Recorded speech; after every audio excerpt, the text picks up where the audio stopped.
Hello guys. இந்த வாரம் நம்ம ஹாஸ்டல் பெட் ஸ்டோர் மாங்காவோட பார்ட் 2 தமிழ் எக்ஸ்பிரஷன் பார்க்க போகிறோம். வீடியோ வரதுக்கு ரொம்பவுமே லேட் ஆயிடுச்சு. ரொம்பவுமே சாரி கைஸ். ஒர்க்கர் கொஞ்சம் அதிகமாக இருந்துச்சு. அதனால தான் நல்லா கவர் பண்ண முடியல. நான் சீக்கிரமாக பழைய மாதிரி டெய்லியும் போட ஆரம்பிக்கிறேன். உங்களோட அந்த பழைய சப்போர்ட்டை திருப்பியுமே கொடுங்க. இப்போ ஓவராக பேசாமல் ஸ்ட்ரைட்டாக வீடியோக்குள்ளே போயிடுறேன். அதுக்கு முன்னாடி ஒரு விஷயம். ஃபஸ்ட்டு அந்த பார்ட் 1 திருப்பி பார்த்துட்டு வந்துடுங்க. அப்போ தான் அந்த கண்டினியூஷன் புரியும். பார்த்தீங்கன்னா சூப்பர் பெட் சிஸ்டம் பைண்ட் ஆயிடுச்சு. சூப்பிங் அப்படின்னு நம்ம சொல்லிட்டு வருது. சூப்பிங்கிறது ஹீரோட பேர். பார்த்தீங்கன்னா உங்கள் பக்கத்துலேயே இருக்க ஒரு ஸ்டோரோட நாங்கள் பைண்ட் பண்ணிடுறோம்.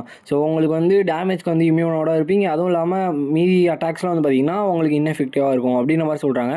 அப்போ எனக்கு எல்லா அட்டாக்ஸுமே இன்னெஃபெக்டிவாக இருக்குன்னா அப்போ நான் இன்வின்சிபிளாக மாறிட மாட்டேனா அப்படின்னு நம்ம சொல்லிட்டு யோசிச்சுட்டு இருக்கான்.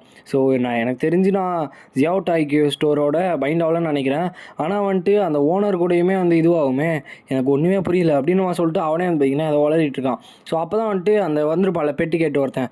அவன் அதை அட்டாக் பண்ண சொல்லும் போது நம்ம ஹீரோ போயிட்டு அதை வாயை பார்த்தீங்கன்னா ஈஸியாக ஸ்டாப் பண்ணிடலாம் அதை வாயை பிடிச்சி. எவ்வளோ தைரியம் தான் என்னோடய ஸ்டோருக்குள்ளேயே நீ இந்த வேலைலாம் பார்ப்பேன். உனக்கு இந்த அளவுக்குலாம் பண்ணுறதுக்கு யார் தைரியம் கொடுத்தா அப்படின்னு நம்ம சொல்லிட்டு தூக்கி வீசிடுவோம். உங்களுக்கு வேறு எதாவது பிரச்சனை இருக்கா? எல்லாம் ஒன்றுமே பிரச்சனை இல்லை, நீங்கள் என்கிட்ட அவனை விட்டு போங்க, நான் பத்திரமா பார்த்துக்கிறேன் அப்படின்ற மாதிரி சொல்லும் போதே அலறி அடிச்சுட்டு பார்த்தீங்கன்னா ஓடிடுறானுங்க. ஏன்னா யாராலையுமே அதை தடுக்க முடியாது. அந்த அட்டாக்கையும் ஈஸியாக தடுத்துருவான். இப்போ ஸ்டோரில் இருக்க பிரச்சனை எல்லாம் ரீசால்வ் ஆயிடுச்சு. உங்களுக்கான ரிவார்டு இந்த ஹோல் ஸ்டோரோட ஸ்டார்ட்டுமே பார்த்தீங்கன்னா நம்ம திருப்பி ரெஃப்ரெஷ் பண்ணிடலாம் அப்படின்ற மாதிரி வருது. நம்ம ஹீரோவுமே யூஸ்ன்றதை பார்த்தீங்கன்னா கிளிக் பண்ணி அந்த இடத்துமே பார்த்தீங்கன்னா ரெஃப்ரெஷ் பண்ணிடலாம். அதாவது மொத்த இடமே திருப்பி க்ளீன் ஆயிடுது. பரவாயில்ல, ரொம்பவுமே அருமையாக இருக்குது அப்படின்னு நம்ம சொல்லிட்டு பார்த்தீங்கன்னா ஒரு இடத்துக்குள்ள பார்த்தீங்கன்னா போகிறான். அதுதான் இந்த மாதிரி குட்டி பீஸ்ட் இருக்கு இல்லையா, அதுக்கான இடம் மாதிரி வச்சுக்கோங்களேன். அதை அதுக்குள்ளே போனோடனே ஒரு சில பெட்ஸ்லாம் பார்த்திங்கன்னா இருக்குது. அதெல்லாம் ரொம்பவுமே குட்டியாக இருக்குது. அப்போ தான் இவனையுமே பார்த்துட்டு ஓகே இதில் என்ன பண்ணுறது அப்படின்னு நம்ம சொல்லிட்டு பார்த்துட்ருக்கான். அப்போ தான் உங்களுக்கு புதுசாக ஒரு குவெஸ்ட் மாதிரி வந்திருக்கு. பெட்ஸ் எல்லாம் அதோட சைஸ்க்கு ஏற்ற மாதிரி அது சேஞ்ச் ஆகிரும். உங்களுக்கு வேணும்னா நீங்கள் ஒரு பெட்டை எடுத்துகிட்டு போய் கல்டிவேட் பண்ணி அதை இது பண்ணிக்கலாம், ட்ரான்ஸ்ஃபார்ம் பண்ணிக்கலாம். நீங்கள் லெவல் 5 வரைக்கும் எடுத்துகிட்டு போனது தான் மெயின் மிஷனே அப்படின்ற மாதிரி பார்த்திங்கன்னா வருது. அதாவது ரேங்க் 3 இல்லைனா அதுக்கு மேலே பார்த்திங்கன்னா போகணும். சாரி, லெவல் 5ன்னு சொல்லிட்டேன். சேசிங் 3 ஹவுண்ட் இல்லைனா ரைட்டிங் ரைட் ரெண்டுத்தில் ஏதாவது சூஸ் பண்ணுங்க அப்படின்னு சொல்லும்போது எனக்கு தெரிஞ்சு நான் இதே ஈஸியாக சூஸ் பண்ணிப்பேன் அப்படின்னு நம்ம சொல்லிட்டு அவன் லைட்னிங் ரேட்டை பிக் பண்ணிக்கிறான். ஆக்சுவலாக கடைசியாக சொல்கிறேன், கடைசி செஷனில் சொல்கிறேன். இது ஒரு நார்மல் பீஸ்ட் தான். இது யூஸ் பண்ணி பெட்டு அப்சர்வ் பண்ண முடியும் அப்படின்ற மாதிரி பார்த்தீங்கன்னா ஒரு நோட்டிஃபிகேஷன் வருது. இது ரொம்பவுமே க்யூட்டாக இருக்குது அப்படின்னு நம்ம சொல்லிட்டு அவன் பார்த்தீங்கன்னா கையில் வச்சுட்ருக்கான். உடனே பார்த்தீங்கன்னா இதுக்கேற்ற மாதிரி நாங்கள் வேறு இடத்துக்கு நாங்கள் கூப்பிட்டு போகிறோம் அப்படின்னு நம்ம சொல்லிட்டு லைட்னிங் க்ளவுட்ஸ் வேர்ல்டுக்கு பார்த்தீங்கன்னா அவங்க ட்ரான்ஸ்ஃபார்ம் ஆகுறாங்க. இப்போ பார்த்தீங்கன்னா ஒரு புது வேர்ல்டுக்குள்ளே பார்த்தீங்கன்னா வராங்க. இதுதான் நேச்சர் லேண்டுன்னு சொல்கிறாங்க. என்னன்னு தெரில, எனக்கு ஆல்ரெடி எக்ஸ்பிளைன் பண்ண மாதிரி ஒரு ஃபீலிங்காக இருக்குது. பழைய வீடியோ பார்த்தனாலே எனக்கு ஒழுங்காக தெரில. ஓகே, ஆல்ரெடி பார்த்துருந்தீங்கனாலும் பரவாயில்ல, இதெல்லாம் பேசிக்ஸ். அதனால் அப்படியே மனசில் ஞாபகம் வச்சுக்கோங்க. இப்போ அவன் நேச்சர் லேண்டுக்குள்ளே பார்த்தீங்கன்னா போயிடுறான்.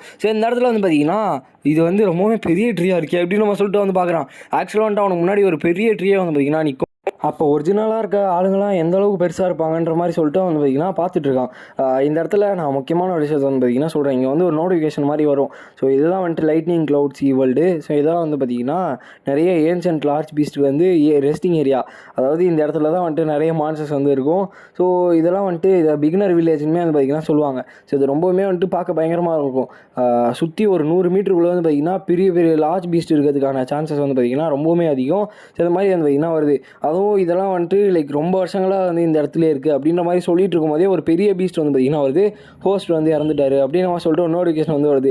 பார்த்தா நம்ம ஹீரோ இறந்துட்டான். இப்போ என்னடா கருமோ இது, எனக்கு ஒன்றுமே புரியலையே அப்படின்னு சொல்லும்போது ஹோஸ்ட் 0.73 செகண்ட்ஸ்க்கு முன்னாடி பார்த்தீங்கன்னா செத்து போயிட்டாரு. இப்போ ஒரு ரிவைவல் ஸ்பேஸில் இருக்காரு. கொஞ்சம் நேரத்தில் ரிவைவ் ஆயிடுவார் அப்படின்னு நம்ம சொல்லிட்டு பார்த்தீங்கன்னா வருது. அதை பார்த்துட்டு அவனுமே ஓகே அப்படின்னு நம்ம சொல்லிட்டு பார்த்துட்டு அவனுமே ரிவைவ் ஆகிறான் கொஞ்ச நேரத்தில். ரொம்பவே கடுப்பில் இருக்கான். ஏன்னா சும்மா பார்த்தீங்கன்னா செத்து போயிடறான் இல்லையா. அதனால என்னடா கொடுமை இது அப்படின்ற மாதிரி சொல்லிட்டு பார்த்துட்டு இருக்கும்போதே அவன் ஃபுல்லாக ரிவைவ் ஆயிடும். டெம்பரரியாக ஒரு கான்ட்ராக்ட்மே பார்த்தீங்கன்னா ஃபார்ம் ஆயிடுது. அதாவது இந்த லைட்னிங் ரேட்டுக்கும் இவனுக்கும் பார்த்தீங்கன்னா ஒரு இது ஃபார்ம் ஆயிடுது. இவங்களோட ஃபீலிங்கு சைனஸ் எல்லாமே பார்த்தீங்கன்னா கனெக்டடாக இருக்குன்ற மாதிரி பார்த்தீங்கன்னா வருது.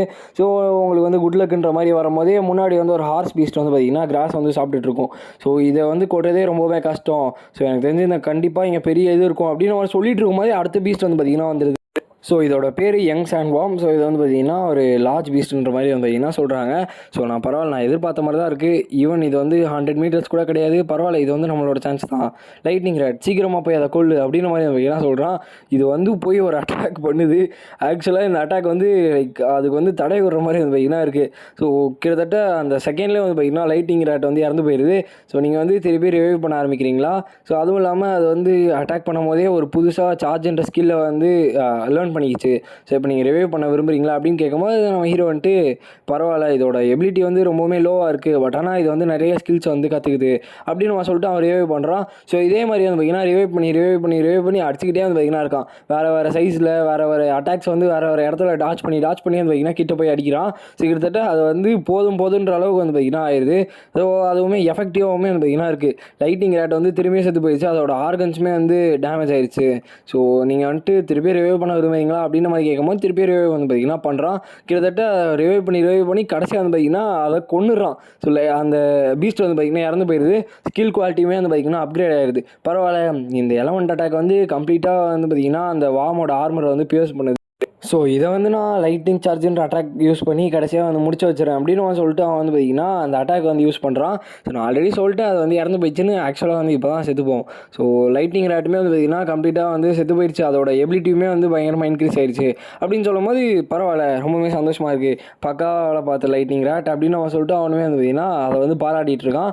அதுவும் இல்லாமல் அதோட ஸ்டாமினா வந்து முன்னாடியோட இப்போ பயங்கரமாக வந்து இதுவாயிடுச்சு. அப்போ தான் வந்துட்டு அவன் நின்றுட்டு இருக்கும்போதே என்னடா எர்த்குவேக்குன்ற மாதிரி வந்து பார்த்திங்கன்னா பார்க்குறான். ஏன்னா அந்த இடம் எல்லாம் வந்து பயங்கரமாக ஆட ஆரம்பிச்சிடும். ஸோ பார்த்தா இன்னும் ஒரு 10 மீட்டர், அதாவது இவங்க 100 மீட்டரில் 10 மீட்டர் தான் வந்து பார்த்திங்கன்னா தாண்டியிருக்காங்க. ஸோ லார்ஜ் பீஸ்ட் அடல்ட் சாண்ட்வார்ம் அப்படின்னு அவன் சொல்லிட்டு ஒரு பீஸ்ட் வந்து பார்த்திங்கன்னா வருது. ஸோ எனக்கு தெரிஞ்சு இது ரொம்பவுமே அதிகமாக இருக்குது அப்படின்னு அவன் சொல்லிட்டு அவனுமே வந்து பார்த்திங்கன்னா பார்த்துட்டு இருப்பான். ஸோ ஆக்சுவலாக வந்துட்டு இவன் கையில் இருக்கிறது அந்த லைட்டிங் ரேட் இருக்கு இல்லையா? ஸோ அது வந்து ரொம்பவுமே பிகினர், அதாவது கிட்டத்தட்ட எப்படி சொல்கிறதுனா அவங்களுக்கு நான் புரியுற மாதிரி இந்த போக்கிமானில் வந்துட்டு பிகினருக்கு போக்கிமான் கொடுப்பாங்க இல்லையா? அதாவது இந்த பீகாச்சு. ஸோ கிட்டத்தட்ட பீகாச்சோட மறுஜென்மம் தான் வந்து பார்த்திங்கன்னா நம்ம லைட்டிங் ரேட்டு. ஸோ இந்த மாதிரி வந்து பார்த்திங்கன்னா பெட்ஸ்லாம் வந்துட்டு இவனுக்கு எங்கேருந்து கிடைக்கும்னா இந்த ஷாப்பு வச்சுருக்கான் இல்லையா இவன். ஸோ இங்கே வந்து அங்கே வர கஸ்டமர்ஸ்லாம் வந்து பார்த்துக்க சொல்லி கொடுத்துட்டு போவாங்க. ஸோ அதை தான் வந்துட்டு இந்த மாதிரி ட்ரெயின் பண்ணி அதை வந்து பத்திரமா பார்த்துக்கிறது தான் வந்து பார்த்திங்கன்னா இவனோட வேலை. ஸோ அப்படி தான் வந்துட்டு ஒரு லைட்டிங் ரேட்டை வந்து பார்த்திங்கன்னா எடுத்துகிட்டு வந்து இவன் வந்து இந்த மாதிரி ப்ராக்டிஸ் பண்ணிகிட்டு இருக்கான். ஸோ அதுவும் இல்லாமல் இவங்களை சுற்றி ஒரு சர்க்கிள் வந்து பார்த்திங்கன்னா இருக்கும். ஸோ அது வந்து 100 மீட்டர் சர்க்கிள். ஸோ இதில் இவங்க வந்து சக்ஸஸ்ஃபுல்லி 10 மீட்டர் வந்து கடந்துட்டாங்க. ஆனால் 10வது மீட்டரில் ஒரு பெரிய ஜெயண்டான வந்து ஒரு பீஸ்ட் வந்து பார்த்திங்கன்னா வந்திருக்கு. ஸோ அடுத்த டாஸ்க்கு இதுங்களை வந்து கொல்லணும். இதை கொண்டு இந்த மாதிரி 100 மீட்டருமே வந்து பார்த்திங்கன்னா கம்ப்ளீட் பண்ணால் தான் இவங்களால் இங்கேருந்து போக முடியும். ஸோ ஆக்சுவலாக இந்த இடத்துல இந்த வீடியோ வந்து நம்ம என் பண்ணிக்கலாம் கைஸ். ஸோ இப்போ வந்து பார்த்திங்கன்னா இந்த இடத்துல நான் நிறைய விஷயங்கள் வந்து பேச விரும்புகிறேன். ஏன்னா இதெல்லாம் வந்துட்டு ட்ரைனிங் பார்ட். கிட்டத்தட்ட ஒரு அவனை நம்பி ஒரு அனிமல் இருக்கிறதுனால அதுக்கு வந்து பார்த்திங்கன்னா அவன் ட்ரைனிங் கொடுத்து அதை மொத்தமாக எடுத்துகிட்டு வரது தான் அவனோட வேலையே. ஏன்னா அதை கம்ப்ளீட் பண்ணலன்னா ஹோஸ்ட் வந்து தானாகவே செத்து போயிடுவார். அதுவும் ரிவைவுமே பண்ண முடியாது. ஸோ அதனால தான் வந்து பார்த்திங்கன்னா வந்து என்ன பண்ணுறதுன்னு தெரியாமல் கதறிட்டு இருப்பான். ஸோ இதுக்கு மேலே வீடியோவை ரெகுலராக போட வந்து ட்ரை பண்ணுறேன். ஸோ ஓகே, ஸோ இந்த வீடியோ உங்களுக்கு பிடிச்சிருக்கும்னு நினைக்கிறேன். ஸோ பிடிச்சிருந்துச்சுன்னா லைக் பண்ண நம்ம சேனலை வந்து சப்ஸ்கிரைப் பண்ணிக்கோங்க. ஸோ நெக்ஸ்ட் உங்களை மீட் பண்ணுறேன். So bye guys.